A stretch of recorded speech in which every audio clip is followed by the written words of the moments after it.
G'day YouTube, and welcome to another episode of the Albino Rhino Beer Review. What do you do when you don't like IPAs all that much? Well, you find an IPL. So this is Academy Brewing Company in Vancouver. They are a contract brewery. I don't know where they contract brew, but this is their IPL. It's a modern lager. It's Alpha Juicy Lager, 5% alcohol by volume. And here it says it's Beta Epsilon Epsilon Rho. So it's using, you know, the fraternity and sorority Roman call letters, Latin call. Yeah, whatever. Because if it was military, you know, it would be like Beta, Echo, Echo. I don't remember what they are is. Anyway, yeah. They're about community collaboration and experimentation. You really experimented hard when you made an IPL. You were like, you know what? Let's make an IPA with lager yeast because that's really different. Nobody's ever done that before. Let's do it. Let's do it. None of my friends have tapped this one in, which I'm kind of surprised about, but there has been 500 unique taps for a 3.65 out of 5. Does it say anything really here? We developed the Alpha Juicy Lager by combining the techniques used in making lagers with the hops traditionally found in New England IPAs. No shit, you did what everybody does when they make an IPL. The result is a modern lager with juicy tropical fruit flavors and a clean, crisp finish. I would argue that a modern lager would more be akin to an old lager nowadays, because hoppy lagers are all the rage. So you didn't do something modern per se. You followed, you jumped on the bandwagon, if you will. Sure, I mean, most of them just call themselves hoppy lagers, not IPLs, but you jumped on the bandwagon. Crystal clear. Well, actually, that's a lie. It's not crystal clear, but it's fairly damn clear. There's a tiny bit of haze to it. Without the backlight on, it's kind of hard to tell, but it is a bright white head. The snap, crackle, pop is there, albeit not as in your face as it could be. All in all, for something poured into a mason jar, it so far looks okay. And if you work for Alpha, if you work for Academy Brewing and you've never been privy to the Albino Rhino Beer Review, I've been in beer for a long time, and I'm very loud and boisterous about beer. Really what matters in the end to me is whether or not I like the taste. If I think for myself it was a good deal, a good brewski, shall we? But I don't fault anyone that likes stuff that I don't like. Don't think I'll ever do that. But I'll let you know exactly how I feel. And I'll make fun of stuff. I might not even be 100% fully behind the stuff I'm making fun of. I'm just making fun of it to make fun of it because it's stuff I've seen for so long now in the industry. The amount of breweries that are like, we're an experimental brewery. Look at our Pilsner. Okay. Or, we've made the modern take on this. You know, you've made the same thing everybody else has made. Just you stylistically chose yourself as an IPL.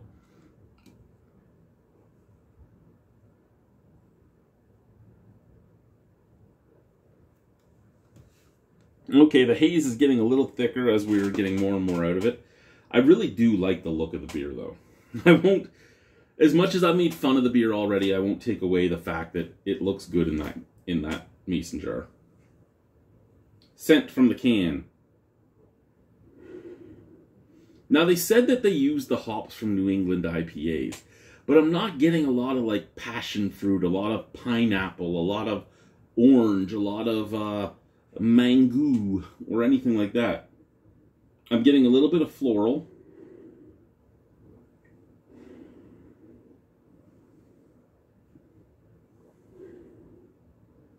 There is a citrusy note, but it's kind of on the...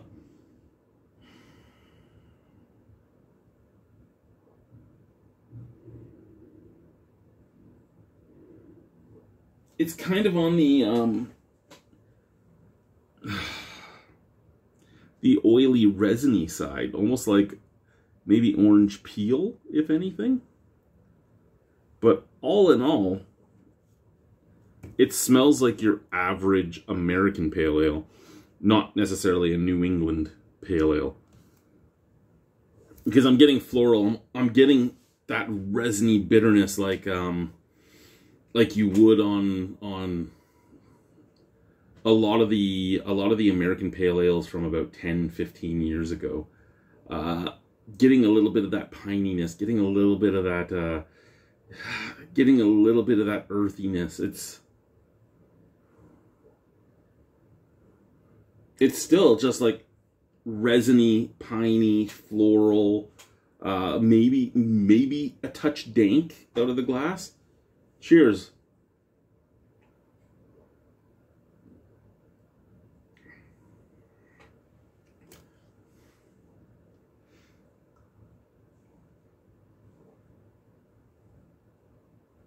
Okay. So here's the thing, and I don't know if anyone from Academy or anyone that knows Academy or anything like that is going to ever see this. Don't particularly really care if anyone does or not. Like, I'm at the point where I don't even have my backlight on. I'm like, you know what, I just want to get done these so I can go out and have a campfire with my wife.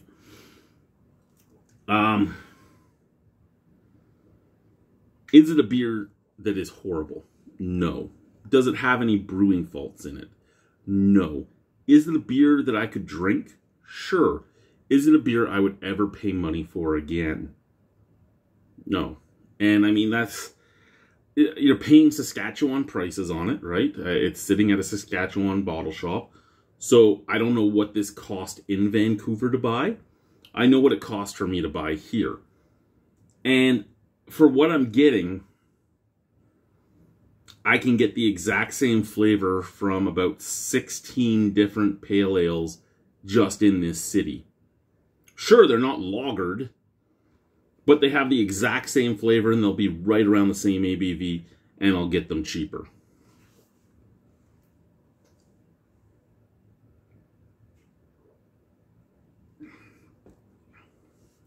Does it drink any easier than an IPA? No.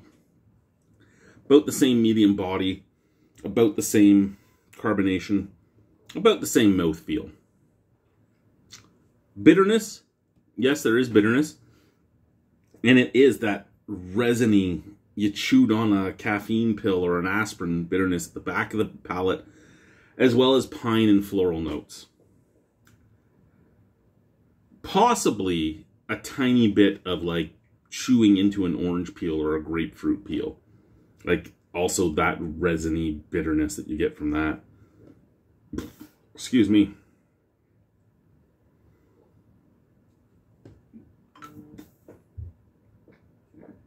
There's nothing about this that makes me excited to continue drinking it. On that same note, there's nothing about this that makes me go, oh shit, I would never drink this again. It's a beer. If you like hoppy pale ales, you'll like this. If you like hoppy lagers, you'll like this. If you're looking for something different, not really the thing. If you're looking for something crisp, clean, easy drinking, because it says lager on it, again, not your thing. If you're looking for something truly experimental, throwing New England IPA hops into a lager isn't that experimental. It's been done to death across the country. It's been done to death across the continent, and I would argue it's probably been done to death in some European countries as well. But that one I'm not 100% sure on. I've only had a few hoppy lagers that have come out of Europe or Oceania, Australia. Not a bad beer, just not something I care to drink. Yeah, I'm going to give it a straight 5. Again, nothing wrong with it. It's just, for me, why? And kudos to you guys for making it. I hope there's a whole bunch of people that buy it. I hope there's a whole bunch of people that love it. As a contract brewery, the fact that I'm seeing it in Saskatchewan makes me wonder what's going on. Could you not sell it in BC? How big of a contract brew did you make? There's no dating on it, so I can't really tell how old it is. But yeah, it's a beer. Bye, guys.